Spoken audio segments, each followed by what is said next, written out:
I started volunteering. I started volunteering at Love Wins Food Pantry. Love Win Food Pantry was a collective of queer young people in my neighborhood that had come together because many of them were struggling with food insecurity during the pandemic. These were folks like drag queens that were not earning any money because they were not able to perform. But what this community did is come together and work out of an LGBT bar to feed our community, to feed our families. They set up their food pantry at Friends Tavern, which is located in my colleague, Assemblymember Catalina Cruz's district. And every week they gave out boxes and boxes of food of families in need. And witnessing the deep food insecurity that our communities were facing during the pandemic shined a light on the struggles that our community has long faced. It was just much more exacerbated by the COVID-19 pandemic. But what this showed was that in the most scary of times, in the most difficult of moments in our crisis, it was our neighbors who were brave and that they rose to the occasion. The lines wrapped around the block and we continued to lose people in our community. We were the epicenter of the epicenter. But yet our neighbors, our community kept showing up to volunteer, to give food, and to give hope. And the lines continue to wrap around the block today, but our neighbors continue to show up. So my name is Assemblymember Jessica Gonzalez Rojas. I proudly represent the 34th Assembly District in Queens, which includes the neighborhoods of Jackson Heights, East Elmhurst, Corona, Woodside, and Astoria. And I'm out here to ask you all to rise to the occasion with me and my neighbors. So today, right now, in 2023, 1 in 10 New Yorkers are experiencing hunger. And our state comptroller just came out with a report earlier this year, and I think in March, that found that food insecurity is on the rise again today. It is at a time when COVID-19 relief programs have ended, and we've seen that money dry up. We were sort of buoyed by programs like the pandemic EBT program and supplemental WIC and supplemental SNAP. And as we're looking to the Farm Bill for solutions, our Congress is more divided than ever. So New York must step up, and we have. And with the leadership of the Assembly Speaker, Carl Hastie, and our Majority Leader, Crystal Peoples-Stokes, who's joining us today, we have made critical investments to promote food insecurity in our state. This year, we provided $135 million in our state budget to expand free breakfast and lunch to 81% of schools across our state. This is 81% of students who are now going to get free breakfast and free lunch in our state. And I believe is one of the greatest investments that we made in this year's budget. And I have to say how gratifying it is to get text messages from colleagues and friends. I had friends that told me that their parents are teachers in places like the Hudson Valley that have shared that their children in their schools will no longer have to feel the anxiety of where their next meal will come from. And that means for families, they will be saving about $140 per child per month in groceries. And that schools themselves can free themselves of like the school meal debt that is a burden to the administration. Oftentimes, rather than feeding our children, caring for our children, teaching our children, they're on the phone trying to get money for school meal debt, and that will be no longer. We can and still do more to ensure that our students get the meals that they need to be healthy and do well academically. I won't stop until we get universal school meals, 100% of our students across the state, because that is the only way we can address the stigma and shame that is facing our young people in our cafeterias. And we can do more. So SNAP is one of our greatest hunger relief programs in the country. We know that for every one meal that a food pantry or soup kitchen provides, we can provide 12 meals with SNAP. And every SNAP dollar that goes into a community, we know that an additional 61 to 81 cents goes right back into our very, very local economy. And it is both emergency food programs and SNAP that are important, but we must do more to expand SNAP access. It lifts people out of poverty. It is also an economic development program. So I want to share a couple key facts. We have nearly 3 million households in New York who currently receive SNAP. And 3 of our largest cities in upstate New York see the greatest number of SNAP applications, and that includes Buffalo, Syracuse, and Rochester. So I have a bill that we should pass this year that would raise the SNAP minimum benefit from $23 per month to $100 a month, so that New York can supplement the additional funds necessary to put food on the table. I'm so proud to be working with Feeding New York State, with Hunger Solutions, and a whole coalition of advocates on this, because right now the minimum SNAP benefit is $23 a month. If anyone's gone to the grocery store recently, we know that $23 a month can get us very little. Eggs alone are estimated to be about $6. In New Jersey, they've done this. They raised the SNAP minimum benefit twice, actually, from $50 and then to $95. So if New Jersey can do it, I think we can do it here in New York, and we should get to $100. We can and we should. And finally, this year, I'm very proud that we were able to raise the minimum wage. And while it wasn't everything we wanted, we did it. And again, and it was due to the advocacy of so many of New Yorkers, many of you, many advocates that came up to Albany to continue to fight. But unfortunately, we left restaurant tip workers behind. We can do all that we can to increase access to food, but if not every New Yorker can afford it, then we're leaving people behind. And in a just economy, no one should be left behind. And in fact, just last Friday, like just a couple of days ago, the city of Chicago passed legislation to end the subminimum wage for tip workers to get them to one fair wage with tips on top. This is about raising the floor and ensuring that our restaurant workers can earn a living wage and still earn tips on top. Mayor Brandon Johnson is the mayor of Chicago. He supported that effort. And now the 3rd largest city in our nation will be ending the legacy of slavery that is the subminimum wage. So again, New York cannot be left behind. New York must be next. This is a matter of gender justice, because we know that women and women of color are victims of sexual harassment and are sometimes forced to endure that harassment because they depend on the generosity of customers, and that's not okay. It's also a matter of racial justice, because these are Black, brown, and immigrant women who are often left behind. And it's also a matter of economic justice, because we know that when workers are making a livable wage, our state's economy only does better. So there is a lot of work ahead of us in the work to advance food security. Many will point to a deficit and projections. It's always a doomsday, but we know that our budget is a moral document. And I want to say that again, our budget is a moral document. And in the end, it is the duty of the government, to myself, my colleagues that are here with us today, and our leadership, to help provide our residents with their most basic needs. And that includes feeding our children and families, because no New Yorker should ever have to go to sleep not knowing where their next meal is going to be coming from.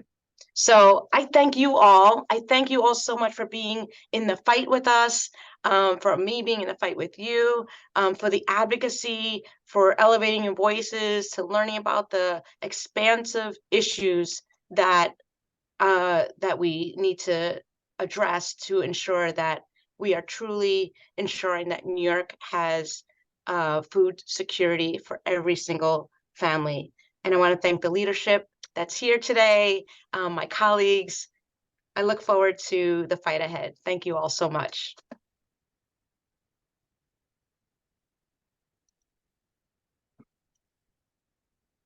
Thank you, Assembly Member, for kicking us off today with such great opening remarks. Hello, everyone. I am Brianna Durkee. I'm the Government Relations Director of the American Heart Association. And before we get into our main event, which will be our legislative panel, we will have a brief presentation covering food insecurity in New York and some programs that are working to address this issue.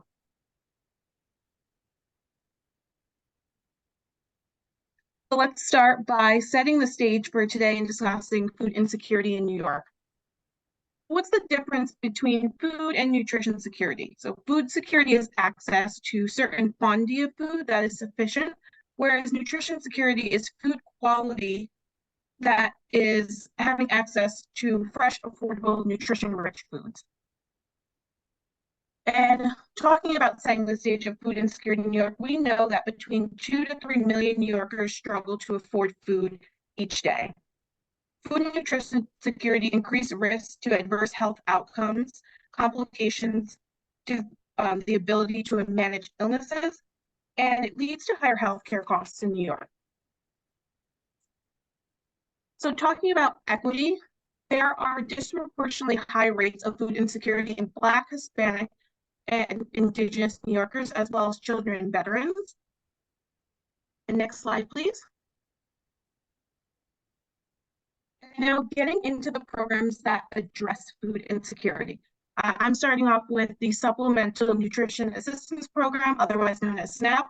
So what is SNAP? SNAP provides important nutritional support for low-paid working families, low-income older adults, people living with disabilities, and households with low income.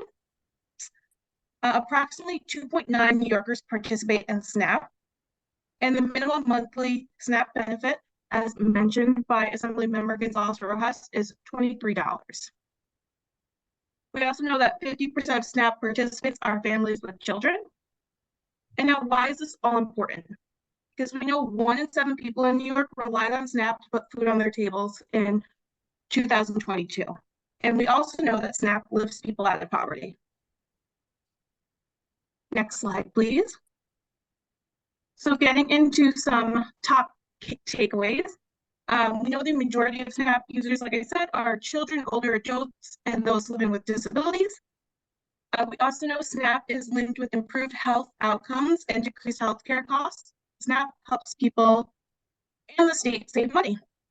I'm now going to turn it over to Cooper Rowan with the Field and Fork Network to talk about the Double Up Food Bucks program. Thank you. Thank you so much, Brianna, for the overview on SNAP.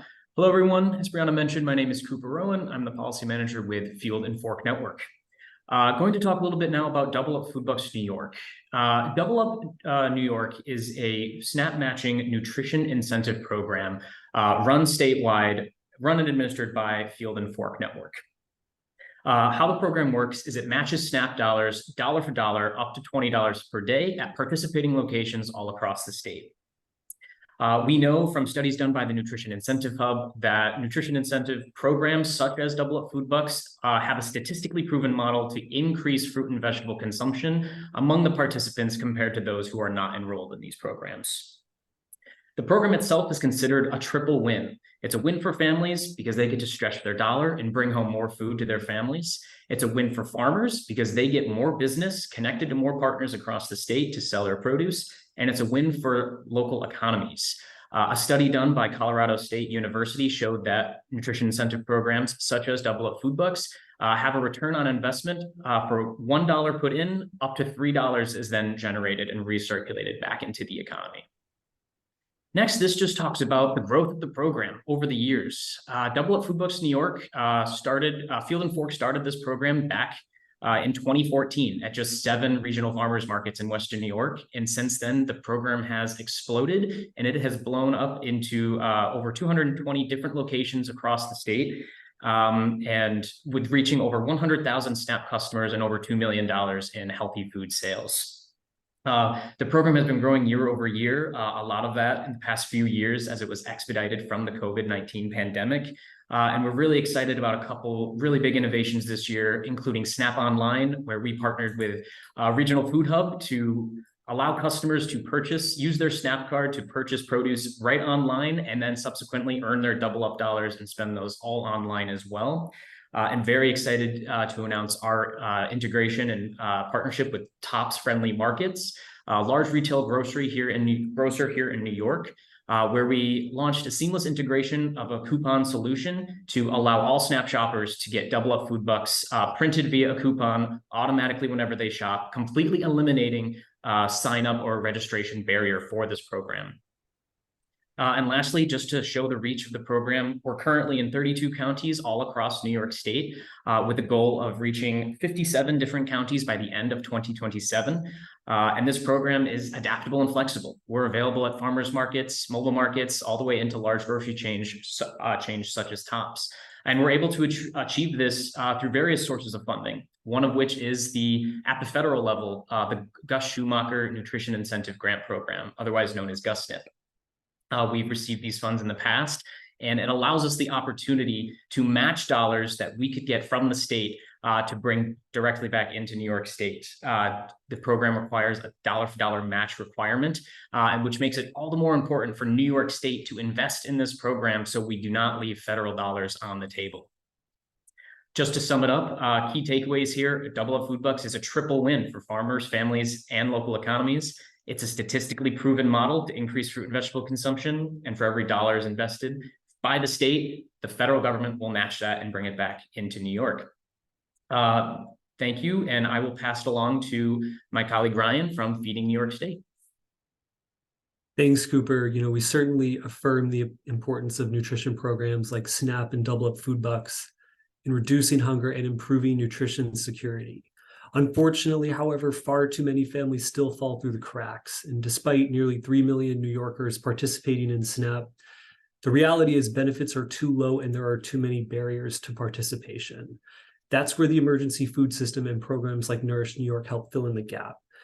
Nourish New York was established in May of 2020 in response to the unprecedented COVID-19 pandemic.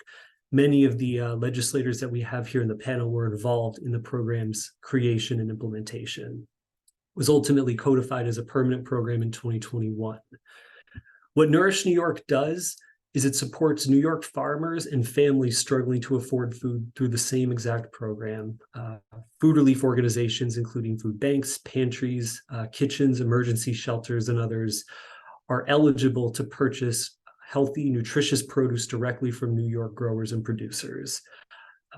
So far, over $150 million has been allocated to the program since 2020 to the benefit of over 4,000 New York-based farmers, vendors, food hubs, and businesses, local businesses. What Nourish New York does, it equips emergency food providers to purchase, New York dairy, New York apples, which, by the way, are the best in the nation, New York cabbage, squash, and a whole lot more. It also enhances the availability of halal, kosher, and culturally relevant options available through the emergency food system. Next slide. Just to give you a sense of where the benefits of Nourish New York have been felt, you have fishermen on Long Island, you have food distributors and vendors based in the Bronx and New York City, you have apple growers upstate, and you have vegetable growers out west, all benefiting, counties across the state benefiting from this program. And next slide. Key takeaways: Nourish New York. It's a win-win for farmers and struggling New Yorkers. Nourish New York supports public health, stimulates local economies, improving public health outcomes, and strengthening local food systems. It also builds connections between New York farmers and our nearly 5,000 emergency food providers across the state. Other states across the country look to Nourish New York as a model for state-funded agriculture support programs, and we're thankful to have a state that understands the importance of this critical program. With that, I'd like to turn it back over to you, Cooper, for the panel discussion. Thank you so much for that, Ryan. All right, the moment you've all been waiting for. We are going to go ahead and transition into the legislative panel discussion. I will be one of the two moderators for the panel discussion today. As you all know, my name is Cooper Rowan from Field and Fork Network, and I'm joined today by our second moderator, Kelly. I'll let her introduce herself now. Hello, I'm Kelly Springer. I'm owner of Kelly's Choice and also American Heart Association board member. And I'm glad that you brought up that apples from New York are the best, because I'm a New York State apple spokesperson. As a registered dietitian, I'm excited to be one of the co-sponsors of this. And thank you, Cooper. We'll be getting into the questions. Thank you so much, Kelly. Just a quick note for those who in our audience who might have some additional questions for the panel. Just go ahead and drop those in the Q&A, and we will do our best to get to as many questions as we can for our member panels here. At this time, we are very excited to welcome our distinguished panel of legislators representing various parts of our great New York State. Starting from Western New York and working our way east, we are pleased to welcome the Assembly Majority Leader, Crystal People-Stokes, who represents Assembly District 141, based in Buffalo and Western New York. Welcome, Majority Leader. We also are excited to welcome Senator Rachel May, who represents New York State's 48th Senate District, based in Central New York, including Syracuse. Welcome, Senator. Assemblywoman Catalina Cruz, representing New York's 39th Assembly District in Queens. Welcome, Assemblywoman.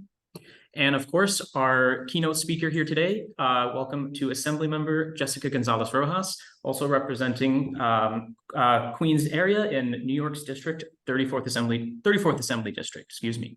Welcome to all four of you, and thank you so much. Really appreciate your time for joining us today.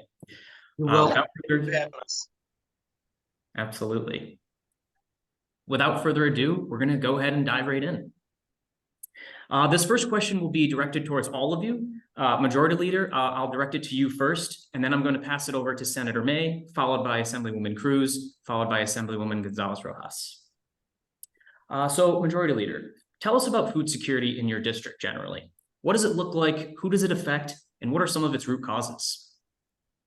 So I think, first of all, let me just say good afternoon to everybody. It's good to see you folks. I haven't seen some of you all in a while. Although I did see my colleague Cruz, Catalina Cruz, last week while I was down in the city. It's good to see you then. It's great to see you again, young lady. Senator, it's my pleasure. And Assembly member, it's good to see you as well. I want to thank you all for putting together this panel discussion. If I talk about food insecurity for the district that I represent, it doesn't look as insecure as it used to look. And I'll tell you why, and mostly I see this because the community is changing. In fact, a lot of people of color, particularly Black people, tend to be moving east and sometimes north to suburban communities, which, by the way, have the availability of more markets. Even though if you don't have transportation, you're generally walking to make those moves. But also see that the community has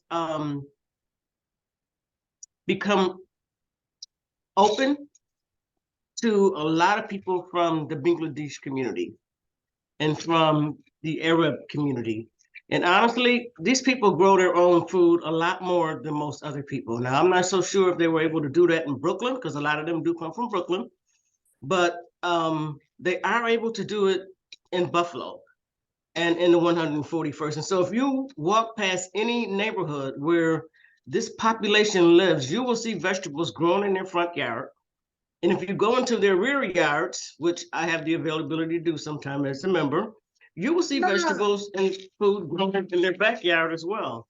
And I understand just from some communication with them that very often they grow this much food because they share it with other people in the community, either people who are of like their same culture or not their same culture, but they share it.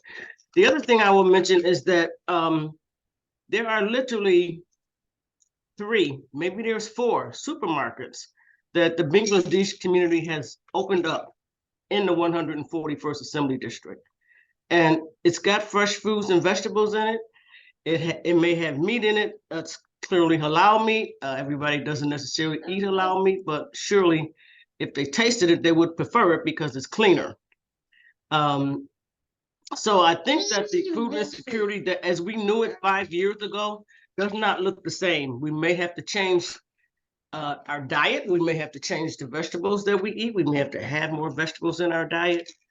There are supermarkets, as you all know, 514, a horrible, evil person came from Binghamton and killed 10 people in my district at a top supermarket that I was able to get put there back in 2003. Even when Tops didn't necessarily want to have a market on the east side, they built that one there and it was operational. And thank God, as much as the hateful people thought they were going to run us out of the community, they did not, nor did they run out Tops. It's a better market there now than it was before. It speaks volumes to the culture of Black people in the community that it's located in. And quite honestly, they carry the things that people are looking to have. And because it's around the corner from my house, I tend to go there a lot. And I see people are using the market. In fact, they do better business now than they did prior to the massacre that happened on 5/14. And so in terms of there being that lack of insecurity, I don't think it's at the same level as it was before. I will say this though, Family Dollars, Dollar Generals, and those type stores literally do not put things on their shelves that don't have a long shelf life. So how healthy is the food for you if it has a long shelf life? That means it's been overly processed. And so I think if there was something we needed to look at, and that is the quality of food that people are eating that they purchase from these stores that will not put things on the shelf that don't have a long shelf life. And lastly, I do also want to mention that there are a ton of people who do community gardens in my district. As a matter of fact, my mom, who was 96 years old, she passed last August.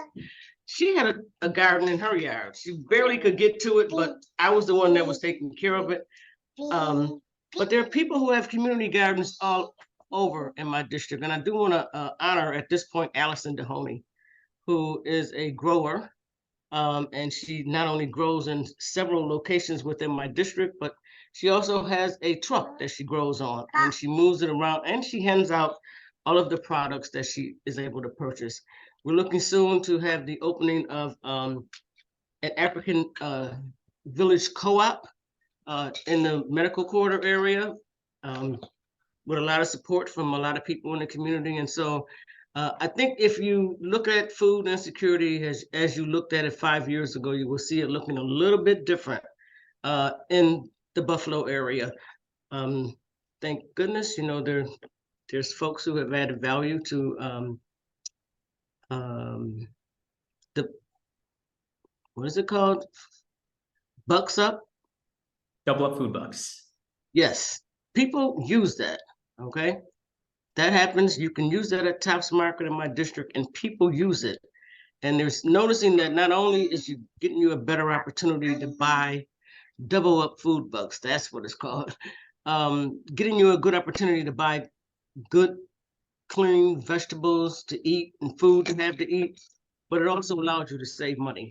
And so you can work on both your health and your wealth as you lose to Double Up programs. I want to thank the folks who put that in place. And thank you all for your time and working on this critically important issue. Thank you so much for your insights, Majority Leader. Appreciate you being here. This Next, is what I do on Tuesdays and Wednesdays. Tuesdays and Wednesdays, that's my great-great-granddaughter's day, and she gets it, so the meetings run, she has to participate, and she will. We are happy to have her with us today. Thank you so much. You're so welcome. I'm now going to pass it over to Senator May. Senator May, same question to you. Just tell us a little bit about food security in your district. Yeah, thank you. And it's an honor to be here with all of my Assembly colleagues. And I want to say I'm also proud to be the Senate sponsor of Assemblymember Gonzalez Rojas' bill about raising SNAP benefits. So we're going to be working on that this year for sure.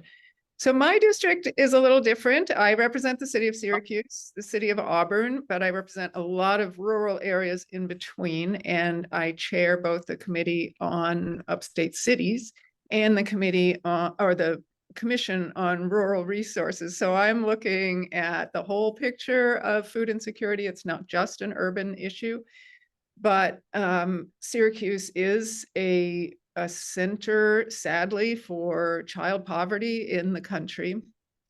And what food insecurity looks like in Syracuse is about 30% of Syracusans don't have cars, and we do not have a really comprehensive public transportation system. So food insecurity may look like getting on a bus and riding more than an hour one way to get to a grocery store.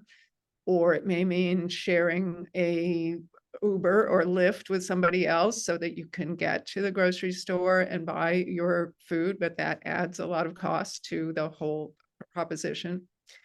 Or it means walking long distances or going to corner stores that don't have really fresh food. So that's one side of it. The other side of it is, and we heard the majority leader talk about her fight to get a Tops in her community.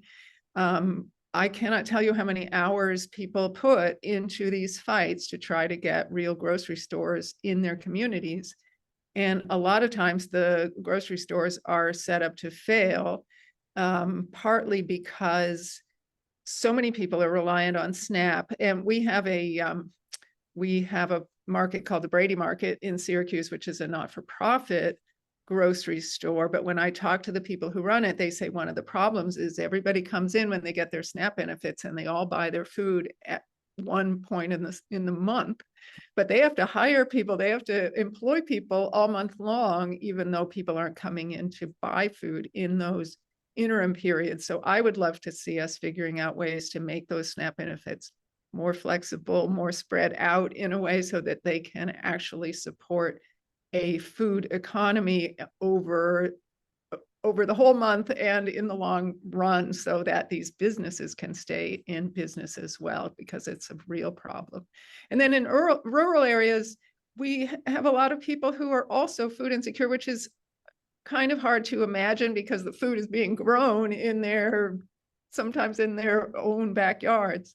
But food processing is a real problem in New York State. And I'm not talking about the ultra processed food, but just getting it from the point where it's raw to the point where you can actually create a meal from it without a ton of work. And so making sure that we have that whole continuum, the whole supply chain of fresh food for people to use is a struggle in rural areas too, where there's often no public transportation, no access to anything like Uber or Lyft. You've got to have your own transportation or else some kind of assistance to get to the food. So it's a complicated, multifaceted issue. I agree. We have a lot more community gardens, a lot more people taking agency for producing their own food, school gardens, that kind of thing. But it's still, there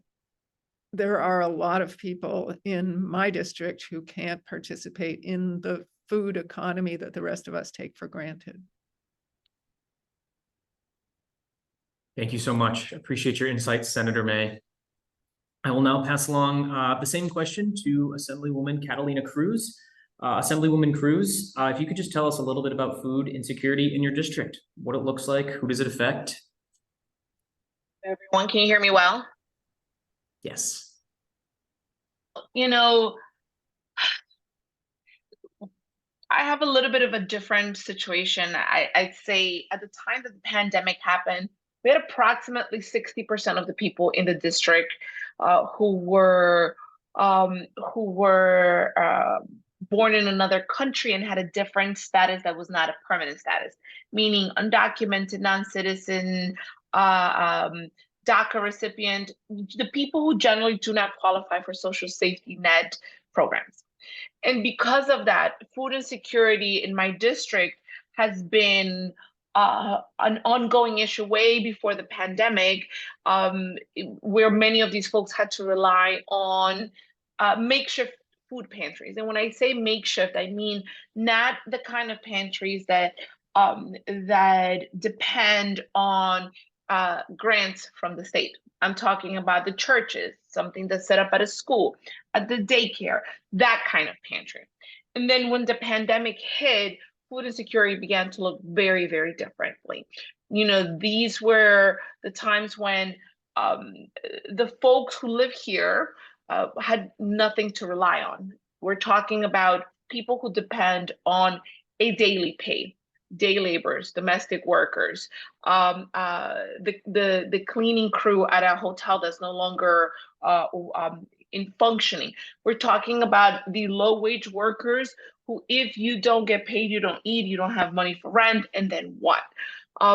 For us, it became a matter of life and death to figure out how to navigate the food insecurity piece, especially during those times.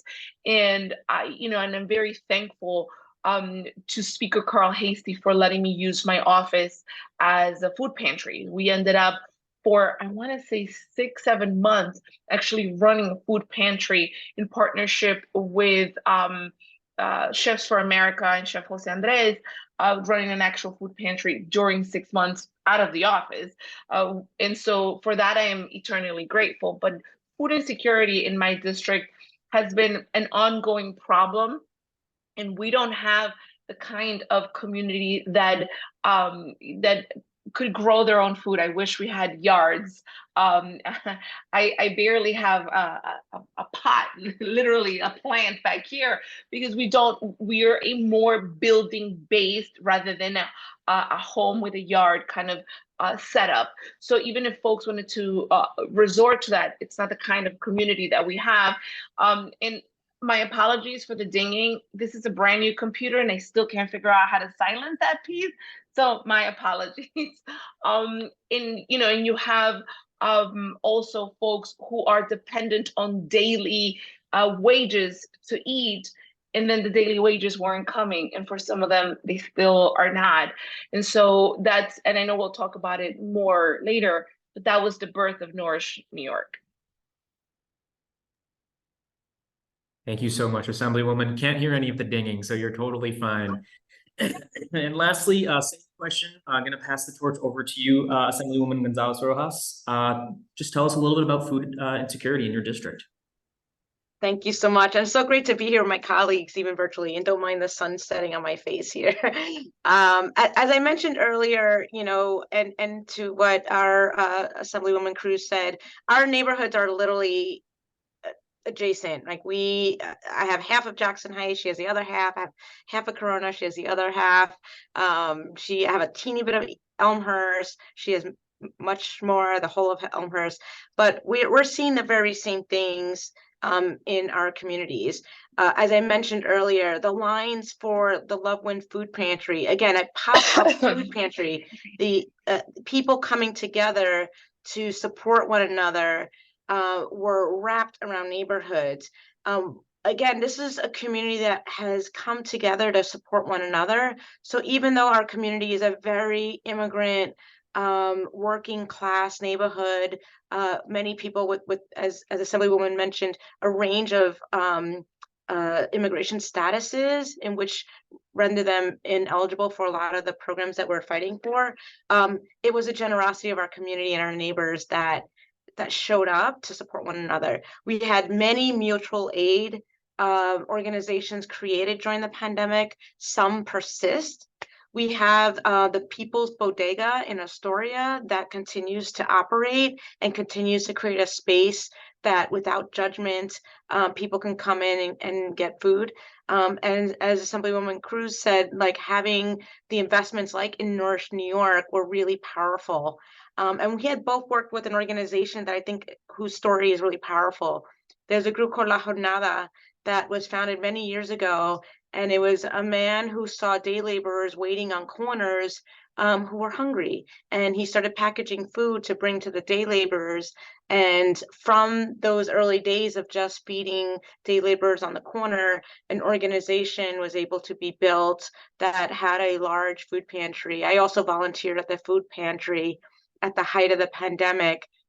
And again, to see how many family members, children, older adults, people of all races, of all immigration statuses, of all language abilities, get there and wait online for food was deeply impactful and really, again, really shine the spotlight on an issue that was a persistent problem in our communities. The one thing I will say is that it is critical that we make investments in programs like SNAP, because again, it gives the community members themselves the tools to get the food that's most culturally appropriate for themselves and religiously appropriate, and does not force them to endure long lines at food pantries.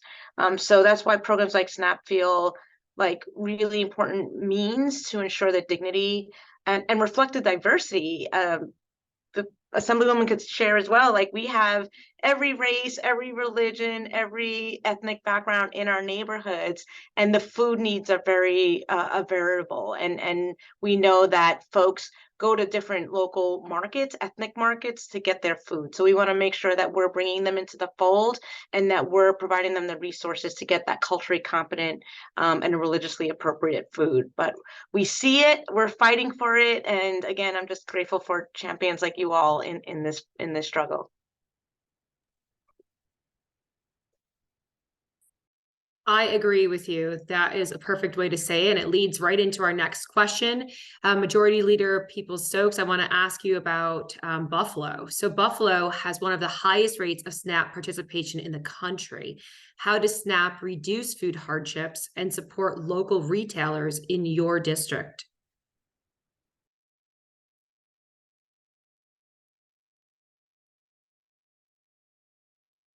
I want to ask you to repeat that question because the baby's talking out loud now. That's okay. So I said that Buffalo has one of the Cameron. highest rates of SNAP participation in the country. How does SNAP reduce food hardship and support local retailers in your district? Well, anytime you have a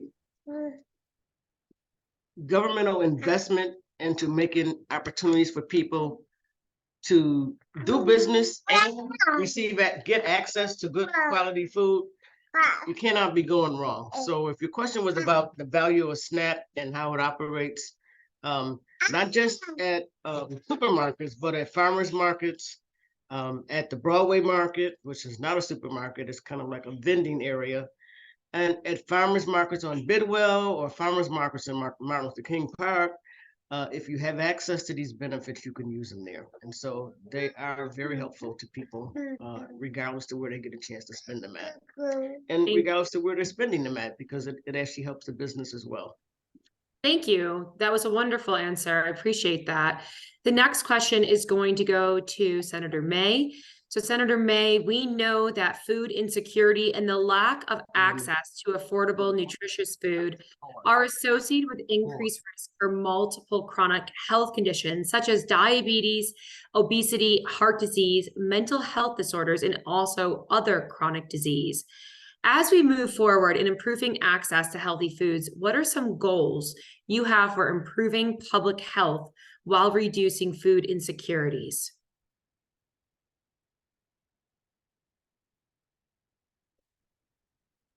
I forgot I was muted.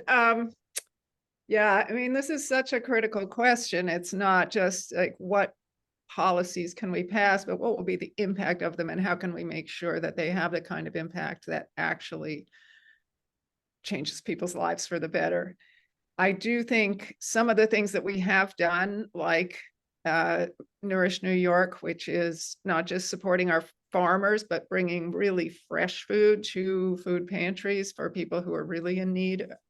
That's important. The things that we've done to connect farms to schools so that kids can get fresh food is critical. Some of the school gardens that we have, one of the things they find is if kids are involved in growing food, they're far more likely to eat, say, green vegetables because they've seen how they grow. So I think leaning into some of that as well as just basically making sure we're supporting SNAP at a level that people can actually feed themselves, that we're putting more funding, I think, into the Double Up Food Bucks, because that really does have so many benefits and puts the priority on fresh foods and produce. But I think, you know, there's a big component as well of just education and nutritional education and supporting, as we've heard in my district as well. We have a lot of refugees, immigrants from all over the world, and they have different diets, and making sure that we're supporting their ability to find and make and cook the food that they need. So I think, you know, it's a multi-pronged approach. I hesitate to set specific goals. I think it's more that we have to figure out what's working, and obviously listening to the descriptions of our different districts, different things work in different districts. So making sure that whatever we do, there's some flexibility built in, there's sensitivity to local concerns and needs. And just making sure we also recognize that good nutrition is good healthcare, that people like one of my big frustrations in Albany is how siloed our budget is. And we think of an investment in something like SNAP is about food or groceries or agriculture or something like that. And we don't connect it to our investments in public health, but making sure that we are really connecting all the dots across the board so that we recognize that what we're trying to do is not just make sure food is available, but make sure people are living healthy lives. That was an amazing answer. Thank you very much. Yes, very well said, Senator. Thank you so much. Next question here for Assemblywoman Cruz. So how does a program like Nourish New York support food insecure New Yorkers who might be excluded from federal nutrition assistance programs such as SNAP? Thank you. I think it's important to kind of have a little bit of context about the history of how Nourish New York came to be, to then understand why it's so important. So during the height of the pandemic, the former governor created an emergency program, but in his mind, it was only meant to be an emergency program. The idea behind it is we have all over the state, schools, restaurants, and other purveyors of food who can no longer purchase food from upstate New York. And we have farmers who have food that they can no longer sell to all these folks. And we have people in need of food through the pantry. So if you marry all of these concepts, you come up with Nourish New York, a program that was created in order to support the economy of our farmers, to ensure that they could survive through the pandemic, to have the food be purchased by the various food banks and nonprofits that provide food throughout the state, and then be able to provide it to the people that go to the pantries. And it worked very well. But when you create a program and only have it meant to be an emergency program without having the vision, and frankly, I think none of us had at that time the understanding that this was going to be a pandemic that would have repercussions for years. I teamed up with a Republican colleague, Senator Borrello, and a Democratic colleague, Michelle Hinchy, to move forward what we thought would be the best way to ensure the longevity of the project, because food insecurity is not going anywhere. It was a problem before. It was a worse problem during the pandemic, and we had a long road ahead of us. So we wanted to make sure that this could become the model of how we fight for farmers and to feed people. It's simple. Farmers' food goes to pantries. Pantry gives people who need food. It was a very, very simple model. And it began with an investment of 25 million, then it got increased. And with the support of our House, and I'm very, very thankful for this because it passed, I think, unanimously in the Assembly with an investment now this year of $50 million.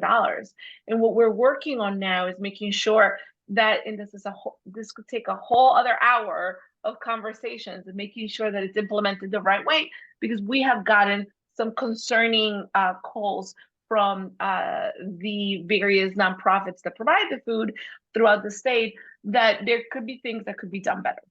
But to your question, we don't ask. People who go to the food pantries, no one is asking them, what's your status? Many food pantries don't even ask you for your name. They just ask you, you can come once a week or once a month or every other week, and you show up and you get your food. And so for all of the people that I represent that had no other means of getting food, a pantry, a Nourish New York country was the answer to their problems, was the answer to their hunger. And when you have a program that only cares about need and how to meet it, rather than documented or undocumented, is a much easier way to, and actually I think a much more effective way to address the needs of people. And that is why Nourish New York works so well. It doesn't care about the affiliation of what party. It doesn't care about the amount of money that you have to fight the issue. It doesn't care about anything other than let's make sure that New York farmers can survive beyond this pandemic, and let's make sure that we feed people who need to be fed. And I think the last thing I'll say about this is we could have just stopped at it's an emergency program. We're done with it. We can move on. But to the credit of our speaker, and I think she's still on camera with the grandbaby of our majority leader, we connected people on an issue. The folks would never sit at the same table to have a conversation about this. It is rare to pass an investment bill unanimously. That's what I love your passion. That was incredible. You've all shown your passion towards this, and I am right there with you. So we're going to go to a question with Assembly Member Gonzalez Riojas. Recognizing the harmful impacts of the federal barriers to SNAP participation for lawfully present immigrants, in particular, the 5-year ban on lawfully present immigrants assessing SNAP and other federal programs, how can New York State step up and expand access to food assistance programs? Also, how can New York stand up for our fellow citizens in Puerto Rico who are excluded from full participation in SNAP? Great, thank you for that question. As Assemblywoman shared, we are dealing with a community that comes from every corner of the globe. In our district, in my district, and I think the Assemblywoman as well, there are nearly 200 languages spoken, everything from Tagalog to Arabic to Spanish to indigenous languages. It varies across all the corners of the globe. And it's really important that we're addressing food insecurity as the crisis that it is, and looking for ways to ensure that people who are excluded are able to participate in programs. And that's why many of the food pantries and the North New York program is so important.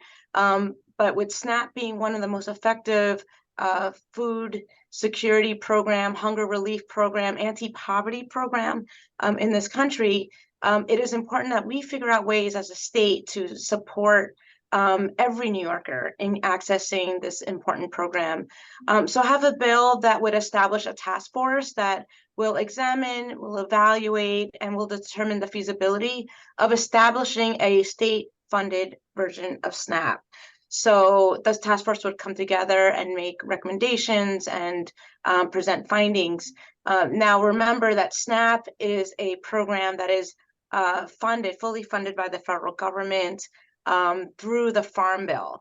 If anyone's watching anything that's going on in Congress right now, we know that we may not see a Farm Bill for some time with these continuing resolutions, one that's going to really evaluate SNAP.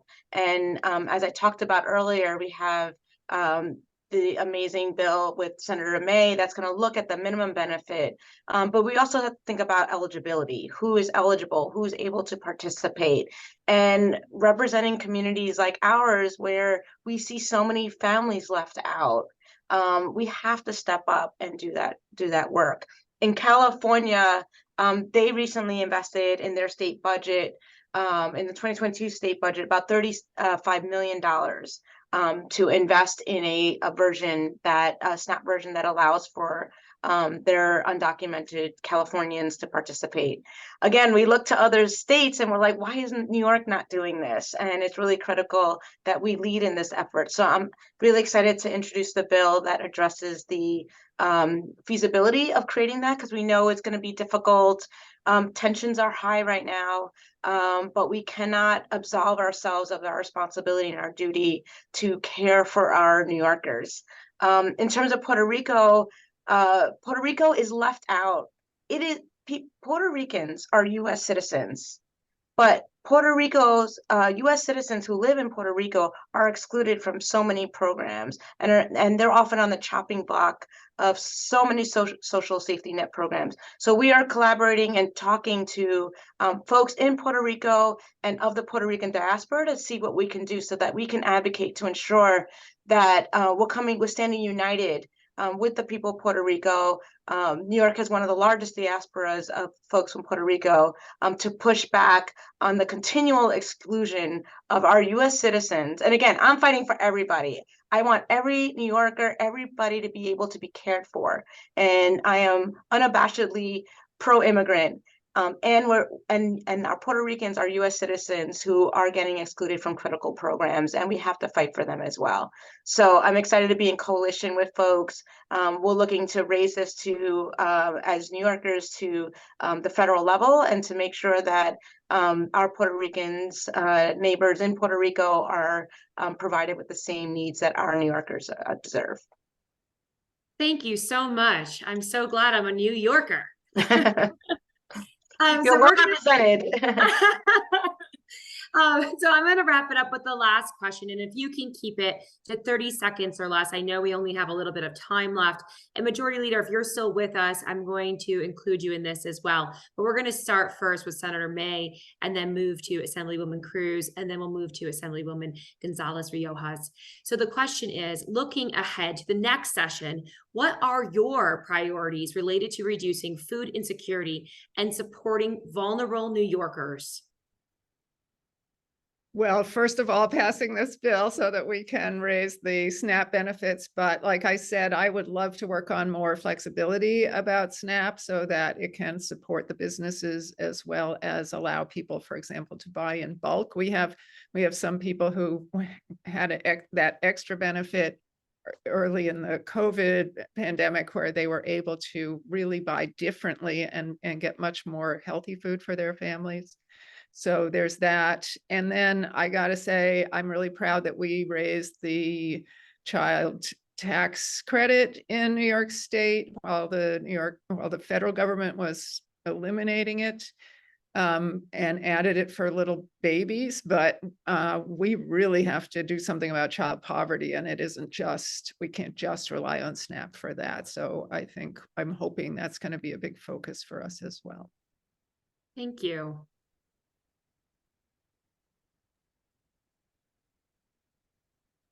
You just muted. Did I mute myself? Oh, I can hear you now. You're good. Okay, good. So, I'm doing a lot of work now that can't wait until session starts. There are some issues with how Nourish New York is being implemented. And so we're working through that. I would love to see Nourish New York go back to being managed by the Department of Ag and Markets. I think Department of Health it's an agency that's got a lot of work on its hands, and so let's get it back to the people who started it and knew how to do it very well. I'd also like for next session to look at the opportunity of increasing the amount of money that we are putting into Nourish New York and into HNAP. It went, I think altogether we're looking at $85 million between HNAP and Nourish. Getting it closer to 100 million would get us in a really good place, and ensuring that we continue to use Nourish as a supplemental opportunity to fight against hunger. Many of these organizations were using it to buy things that you couldn't buy with regular funds, like meat, milk, the perishables. So I want to continue to see that. And lastly, cold storage. One of the number one reasons why many of the nonprofits who have these makeshift food pantries can't have a permanent food pantry. One of the main reasons why permanent food pantries cannot expand is the lack of cold storage in order to keep these perishable items to provide to our families. Thank you. And I'll end with passing the bill to raise a minimum benefit as well. $23 is a month is just an impossible number to live off of. It's unconscionable, and we need to do what we can to fight for that. I also have a bill that would look at installing chips in the EBT cards, because we had suffered and saw how many families who were on SNAP and other benefits, those benefits were stolen through skimming. And we're now doing clinics around our district to help families recoup that money. But it was a fight to get that money to get recouped. And it's, you know, and vulnerable families should not experience more vulnerability because the technology is not there and the state has not invested in that technology. So that's something we need to do that's forward thinking, so that we're not dealing with skimming in the future. And then lastly, as I mentioned, the fight for one fair wage, you know, the ability to earn enough money to not depend on public benefits, to not depend on the generosity of others, to not depend on food pantries. And again, we want to create those safety nets and invest in those safety nets, but we also want people who are working to be able to earn a livable wage without having to depend on the generosity of customers. So I see these issues as interconnected and intersectional, and we have to look at it in the whole. So again, excited to move forward, and we start our session in January, and we're all going to hit the ground running. Thank you so much. Excellent, excellent answers. Thank you.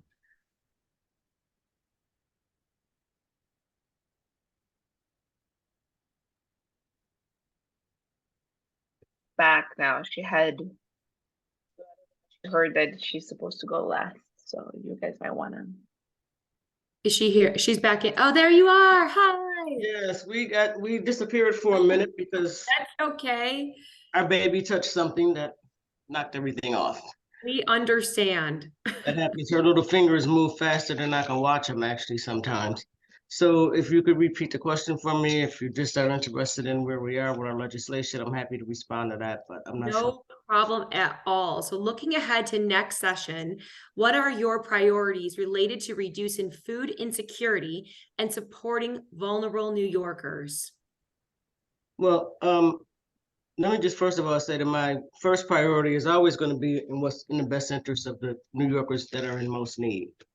And sometimes that's always not about food. I want to be clear. Sometimes it's actually just about access to a job or some place where people can safely lay their heads down at night and feel comfortable waking up the next morning. But the other thing I think that's a priority for me is to support the efforts of the conference that I sit in terms of the budget that we come up with. Very often people don't always support the budget. They support some of the things in it, but because they don't necessarily like everything that's in it, or they just won't vote for it. And unfortunately, if we get too much of that happening, then we don't get a budget. And we end up, in a way, behaving in the same way that legislators in the federal government are acting right now, where they cannot govern. I think we do a decent job trying to govern from everybody's perspective. And I would hope that that perspective is held in more higher regard as we approach our next budget season. I will also say that I do have a piece of legislation in that my very capable legislative assistant, Paul, has been working on for a while. I actually think it's a good bill. It will move us towards getting some things done that are important to specific communities that need support.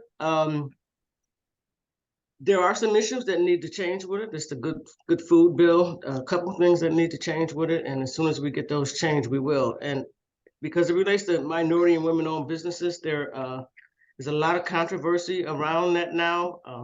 What used to look like something that was for Black and brown people now looks like it's more just for white women, and we need to get some clarity around that. And we also need to make sure that we're not overburdening people who want to be in the business with unnecessary paperwork. And so we're looking at that, and as soon as we get that all cleared up, we'll be looking forward to move forward on it. Thank you very much. And I think Brianna is going to take us home for this as well.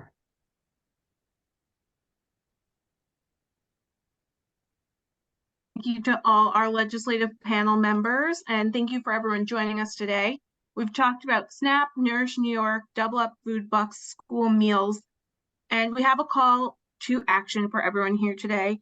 Please take the time, if you can, to scan the QR code on the screen. It will direct you to a call to action on some legislative priorities related to our discussion today, and as we gear up for the legislative session starting in January. Again, I want to thank all of our legislators for being on the panel and making the time today to come speak with us, and to all of our attendees that were able to join us.